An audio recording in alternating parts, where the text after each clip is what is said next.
Esegiel 36 vers 24 tot 30.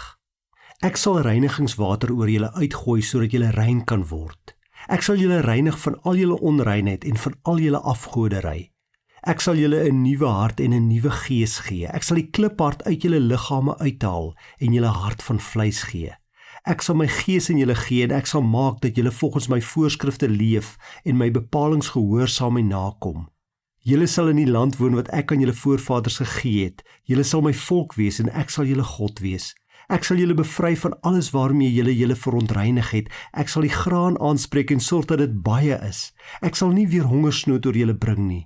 Ek sal sorg dat daar baie vrugte aan die bome is en groot oeste op die lande, sodat julle nie weer die vernedering onder die nasies beleef, dat julle hongersnood het nie. Esegiel skryf vir ons God se woorde neer wat God vir sy volk, vir sy kinders kom gee. En God se hart is stikkend. Esegiel skryf daarvan in sy boek, in sy profesie. Hy sê God se hart is gebreek, want sy volk is ongehoorsaam. Sy volk wou nie na die Here luister nie. God het hulle gewaarsku. God het vir hulle gesê, julle moet doen wat ek vir julle sê, julle moet aan my gehoorsaam wees, anders gaan julle die gevolge moet dra, maar hulle wou nie luister nie. En toe het God hulle gestraf. Hy gee hulle oor in die hand van die Babiloniërs, want Esegiel het opgetree hier in die jaar 598 voor Christus, 586 voor Christus. Dis in die tyd toe die Babiloniërs die heel eerste keer die volk Israel as ballingge weggevoer het, maar voordat hulle teruggekom het en finaal Jerusalem en die tempel met die aarde gelyk gemaak het. Maar God se hart is nie net seer omdat sy volk ongehoorsaam is aan hom nie, hy is ook hartseer omdat hy hulle moet straf vir hulle sonde. Hy is hartseer en dit maak hom seer om te sien hoe hulle ly as gevolg van hulle sonde.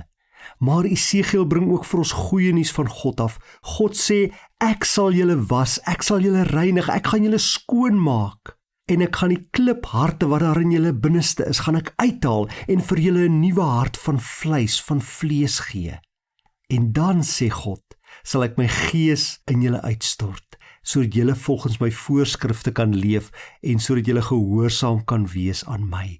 Dis 'n innerlike vernuwing wat eers moet plaasvind, voordat daar 'n uiterlike voorspoed en welvaart kan kom. God sê eers, ek moet my julle harte nuut maak.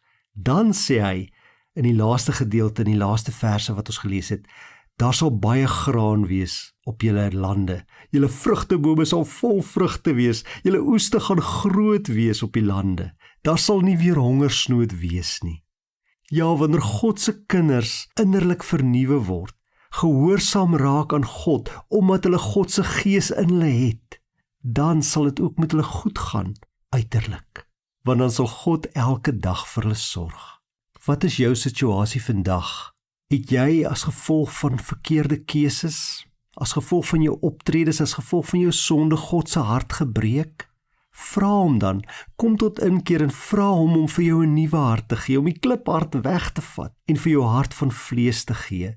Vra hom om jou sy gees te gee, om met sy gees in jou te kom woon. Gee jou lewe aan hom.